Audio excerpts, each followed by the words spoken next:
Welcome back, our dear viewers. I'm Levi Lalonde from Alliteration Gaming, and I've got Mr. Cameron Cardwell here with me. We've got a What up? super duper sweet round for you guys here. We've got two very interesting decks and two very interesting players here. First off, our matchup is All Might 2 versus Ojiro 2. Two dots here, one of them being one of the biggest frontrunners, numerically speaking, for this event, and the other being a very, very dark horse in the running. And then that extension also goes to the players too. On Ojiro 2, under the all symbol, so a little rogue here as well. We've got piloted by Tim Keefe, one of the biggest names in the competitive community, hot off the charts of his contender finish in the previous nationals. Now coming in this weekend and according to him, doing a bit of a little testing grounds at our national level tournament. Definitely something I would expect someone like Tim Keefe to say. And then we've got a relatively new player on the other end of things. One of a good friend of mine, actually, Carlos, coming in with this All Might 2 deck on the fire symbol, something he's been very, very passionate about for a while.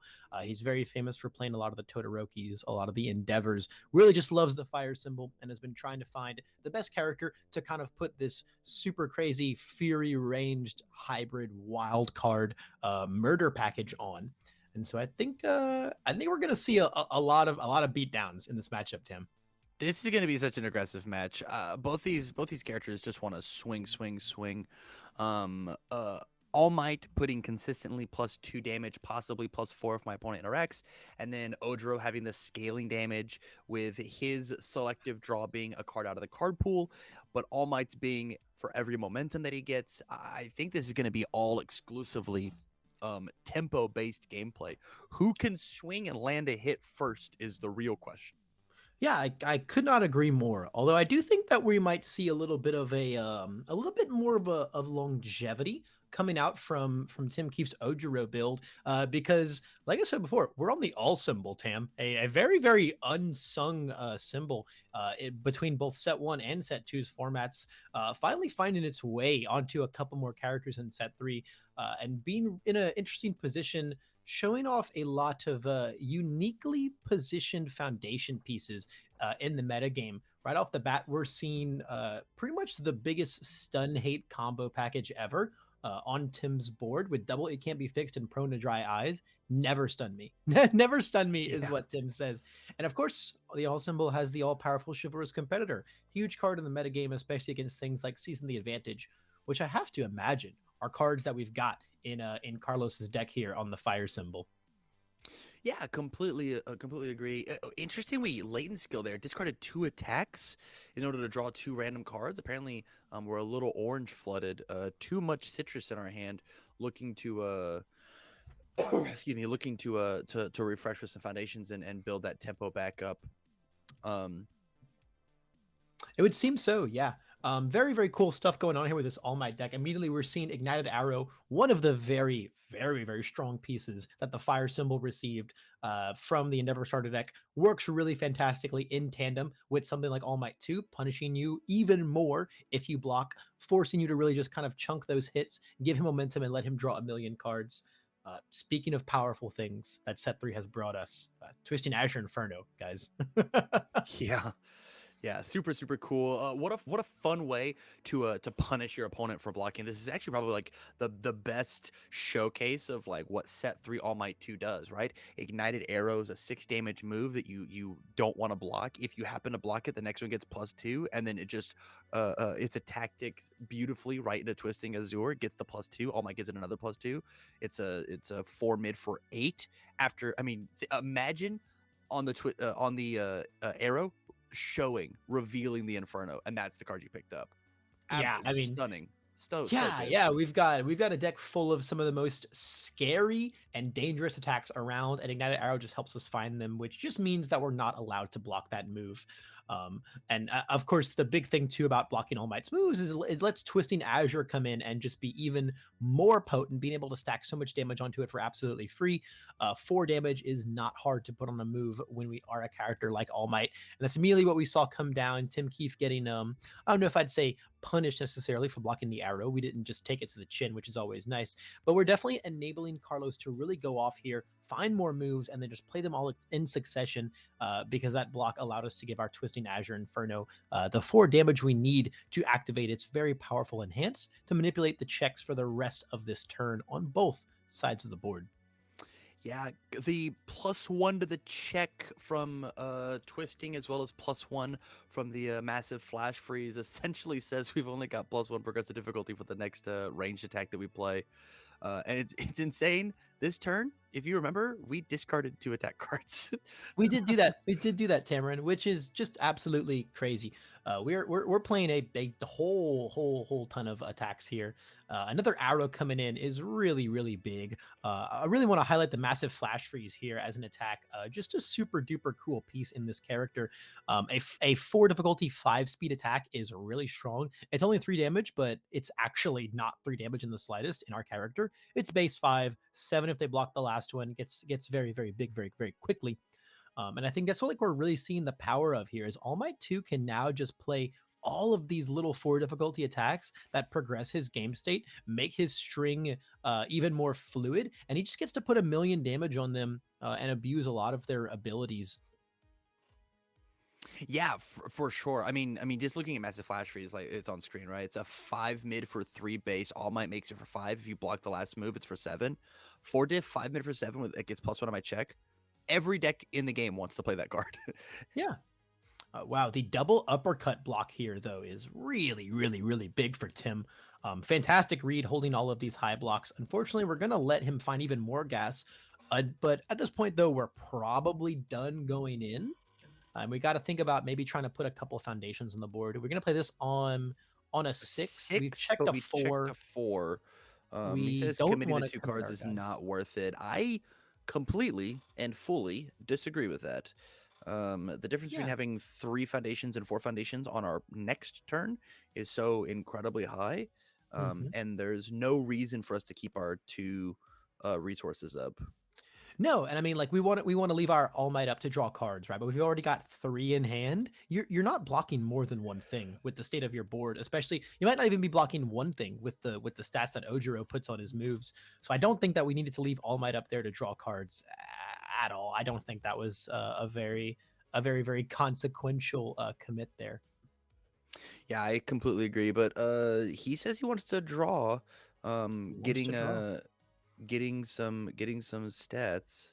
Yeah. Really big too is having the irrefutable there would have allowed us to seal the prone to dry eyes, which is like the card that enables us to kill this turn as Ojiro, right? Yeah, I don't think we would have, because we would have had only the 1 card up, and Karate Chop says commit that card. But it was sans Karate Chop. You're 100% correct. I believe Karate Chop asks our rival to commit things for every zone in our Yes, stage. So we only that would have been our only foundation, right? If we'd have built correct. the irrefutable. For sure. Yeah. For sure. Would have been certainly nice to have that though, but we don't live in that world right now. We're very vulnerable. What are the chances that the chivalrous competitor drew drew Carlos into that evil gaze? I mean, pretty solid, pretty solid. And if that comes down, that can definitely come down though, like right as the almighty equalizer, for what might let Carlos survive this turn, especially since we get to nuke prone to dry eyes. Yeah, absolutely. We're nuking prone to dry eyes. There's nuking a ready foundation. We're saving on this 5 damage that's being represented here, and this is like a sweet block. If there's like an ice storm or something in hand, right? Break 1, breaker 2. I mean, that's classic. Set 1 fire defense. Ooh. Whoa! It I looks like love this play. it looks like the game has been changed though, because after that sugar rush, Insane. removing the exactly 10 cards in our discard pile, it's gonna be Wow. completely massive now. And I don't know if we're posturing a block anymore here as Carlos. We might have just lost 2 health for nothing, and that feels very bad. I mean, it forces the sugar rush to happen now and not later. Although blocking that would have felt really good. I mean, Um, forcing that now is everything is unblockable from this point onwards. With the amount of stats Odro is gonna be able to put on it, and we have no ready foundations. That was gonna be our only opportunity to block, is that one that we evil gazed on. I don't think that anything will be slow enough to to actually block Heroes Carlos anymore. I mean, we are a set one character, so the threat of plus ultra is It's always very ever true. present. But unless we pick back up that karate chop and sling it again, it's going to be a partial block at best. Yeah. Uh, oh no, we keep checking poorly as Yeah, I think Ojiro. the checks are might gonna be what save Carlos in the end here. It's gonna be very, very risky to play another move here. And even if we do, I don't know. I mean, if we can discard, right? If we can discard for +4 to the next and then play another 4 diff, looks like that's a prone to dry eyes usage. Or no. 4 to the next, 4 to the Yeah, next, 4 for to the the next. next. Mhm. I mean, if we can play another 4 diff on a 6 and then bank our 5, that probably anything kills, right? It's gonna have a bunch of damage on it from Ojiro, even if we somehow like check a 4. I don't know if there's any 4s we're playing as the all symbol here. What slashing whirlwind? On a Check 5s, four, take five, six, lives. checks a 5, 6. Insane. It's going to get +2/+2. Comes in with a 4. We gotta have That's that plus ultra. We gotta have lethal. that plus ultra, like he There it said. That is is. our only out, and it's not Ooh, there. Wow. I mean, that's what we theorized, right? That was the insane. the very, very Insane. extremely cutthroat, swift match between these two hyper aggressive characters. He rolled 2 3s on that kill turn as well. He did. And we finally found the 1-5 at the end there in order to take it home. Is very funny to hear. Tim put the slashing whirlwind on board and then said, "Check 5s, take lives," and found Yeah. his. Really, it's actually check 5, check 1-5, take 1 life, because that was Singular. our only 5 we found this turn, but it was enough for It was enough. our flurry of little 4 difficulty moves. Swinging for way bigger than 4 difficulty moves have any right going back and forth on. Yeah, I think the big thing that we have to do as Carlos is I think we need to just hold off the aggression. I don't think there was a reason for us to play that second arrow. I agree. Um yeah, I think building out 2 foundations might have just like let us survive one more. I mean, we'd have blocked one thing, right? Hmm. We make the block happen, and then we backswing from there. Especially, I mean, hindsight says that it gets blocked, but it is the slowest move of all time. And Hmm. Ojiro had not committed any resources. Even a partial block wasn't gonna do it. Yeah, I think we just like we saw like those first 2 attacks, right? Those first 2 attacks felt really, really good to play. From there on out, it felt like we were just kind of overcommitting and just putting ourselves in a position to get backswung. You don't expect Ojiro to do 29 on 4 foundations. If you don't expect Ojiro to do 29 on 4 foundations, you have not played against Ojiro 2 enough. Correct. Karate Man hit hard. Karate Man hit hard. He has been hard at work in the dojo, honing his skills and making a massive, massive improvement in his Heroes Clash version as opposed to his Set 1 era version. Ojiro 2 is one of the aggro decks that I really thought was going to take the stage extremely hard in Dallas and didn't show up nearly as much as I thought. So it's really good to see him be such a massive contender, numerically speaking, and hopefully by the end of the day, performance speaking as well for this event. Yeah, one of those characters that, I mean, you just like draw hot. I mean, he'll take down the entire event, easy peasy for sure. I mean, you saw, right? You just nuked All Might 29. A little help from All Might with an evil gaze, but then Mhm. seeing the Sugar Rush power up come in, and then the raw stats that we got to swing. I mean, this deck can kill every single character on turn 2 if it wants to. Yep. Yep. And we found the It good absolutely one. can. There We it did. is. Student of the Art coming in on turn 1 for our turn 1 build. That card is going to be monumental.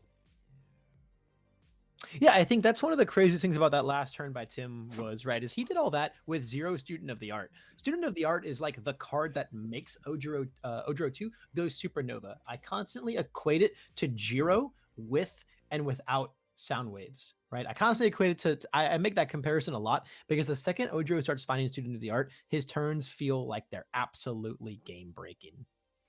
For sure. Let's talk I, about the I attack love that just this. dropped into the card pool. Blue Flame Palm Strike, I believe is the name of the card. Blue Flame Palm Strike is the name. It is a very, very cool Heroes Clash attack. It is a measly common, but it's very, very well statted. 5 mid for 3 is fantastic in our character. We love our 5-speed moves on our character that pumps damage like crazy. It's got powerful 3, but we rarely use that because 99.9% of the time, it is charging our momentum to just draw cards for absolutely free with All Might 2's very powerful enhance. 5 diff, 5 mid for 5 that says that you don't want to block me and it gets momentum. That we've now on one attack gotten 2 momentum over the course of the turn, right? Because this one's going to also go to momentum. Yep, and now we have the massive flash freeze coming in too. This deck is very, very cool. This deck uses so many like interesting niche attacks just because of how powerful they are in tandem with All Might 2.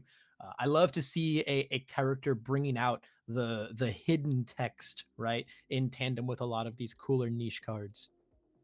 I mean, as a deck builder's paradise, right? And we've said it before, we said it again. This is the best game for creative mad scientist deck building. We want to see how much we can push the limit. I mean, Blue Flame Palm Strike at the very beginning of this, you said that this was a ranged Fury deck. Blue Flame Palm Strike is neither ranged nor Fury, but still somehow found its way in here, right? Very true. I mean, that's just it is only a punch, but that's just the power of the card in synergy with our character, right? It's worth putting in despite missing those magical keywords that our deck likes to see, that cards like Frigid Heat Wave like to see. Speaking of deck builder's paradise, I mean, All Might 2 is just one of those characters that that you can have such a fantastic time with, because due to the nature of how he works, and a lot of people have pointed out in chat so far, this deck's massive. This is an 80 card All Might 2 deck right here. And when you are putting 80 cards in your deck, you get to put a lot of very different, very, very cool cards inside of it. For sure. I got a question for you. Absolutely. What do you think are the chances that we saw Carlos check poorly on this a massive flash freeze? Tim wasn't going to block it, but then he thought, if I block this, I'm going to goad Carlos into swinging more. We checked a 3 on that move, checking a 4, committing our last 2 resources. We're in literally the exact same position we were last game. We've checked poorly on this last move, put our defenses down. We proved that we can do 29. We proved it.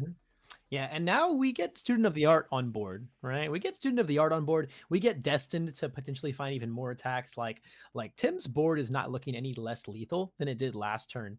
We've even got one more foundation than we had last time too. Correct. Yeah, there is a lot going on, but at the same time, All Might does have 2 ready foundations, including a redraw as well as minus damage on a stun move, right? With the Todoroki intense look card. The drowning in resentment. There we go. There we go. Are you telling me that you are not drowning in resentment, Tamron? No, drowning. No. We got any drowning and resent gamers in the chat right now? Yeah, it's a very, very, very cool card. Very, very low key card from that set. So right now, like again, with the small foundation base we have as Carlos, our best hope right here is being able to block Ojiro's first move before Tim starts going in too hard, and then just hoping that the rest of the turn doesn't coast its way into 29. All right, there's a Student of the Art coming in. Oh man, very, very, very big. Putting the rapid punches in here is going to be super pivotal. It does not count towards progressive because our character is Masharao Ojiro. We're definitely posturing that we're going to be putting some really big damage on the board this turn. What a bunch of super cool hyper aggro decks. Yeah, it is really, really awesome to see. +2/+2, essentially stun 2 and discard that last momentum. I mean, Karate Chop's kind of like the perfect card to fight this. Picking up the rapid punches off of the Destin is so big here. I mean, everything was already very unblockable, but now we get to hit with that move and draw cards, and it's going to get even crazier. The Student of the Art play giving us that second zone, meeting Karate Chop gets to stun the only 2 foundations on Carlos's board. That situation I was just describing where we get to block the first one, maybe, and then hope the rest of the turn doesn't coast to 29. That's no longer the world we live in. We don't get to block more than likely anything now. Everything is just going to be getting way too big. Passing into Ojiro 2's turn with like only a couple foundations ready, that doesn't mean that you're blocking anything. This guy's stats are insane. Correct. I mean, we're getting +3/+3 now on this. Got a +4 from here. I think the actual play, since we have so many ready resources, is you play another move. You pick up your Texas Smash and then sling it down again. I mean, we've got so much damage. I mean, So much this is damage. presenting lethal. Yeah, so much damage. Yeah, I'm fairly certain we have lethal on board as long as we don't like check a bunch of twos or something random like that. Yeah, this is a whole lot of potency from Tim's angle right now, and I think we're just kind of seeing the really like the give and take of the fire symbols aggro right now. The moves are big and massive, and now they're fast too. All Might 2 found a lot of speed that he was looking for in set 3. But the big thing that you still have to respect about fire aggro when you're playing it is it's very honest. You know, we don't have all kinds of card pool clearing, progressive difficulty cheating, foundation readying like a lot of these other aggro symbols have. You have to play your strings a lot more honestly, and so that means that sometimes when you're going in with only 4-5 foundations like we've seen Carlos doing, the checks are just going to come back to bite you in the butt and you won't be able to close it out. Yeah, I wanted to say that this was all off the back of us being a little too aggressive, um, a little too aggressive, uh, after the block, but because of this like double karate chop type play, uh, it just the moves are too quick. And there it is, a quick 2-0 from your second place nationals finisher last weekend, Tim Keefe, under Ojiro, a different aggro 6-hand size character, showing off, the idea of check fives, take lives. Yeah, I mean the extreme and hyper fast lethality of Ojiro 2 just cannot be underestimated. You definitely can't underestimate All Might 2's aggro anymore. It really just became a matter of who tries to go in for that big lethal turn first, and Carlos just falling a little bit short both times, and Tim Keefe taking fantastic advantage of the backswing opportunities to end up closing the game out. Yeah, I mean, that game could have gone either way, right? A little bit of better checking for a little bit better checking for Carlos. That game is completely different.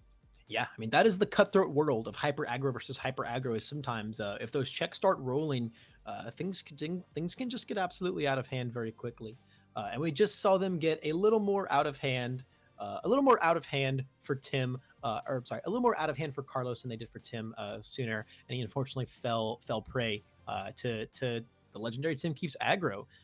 It cannot be underestimated in any sense of the word.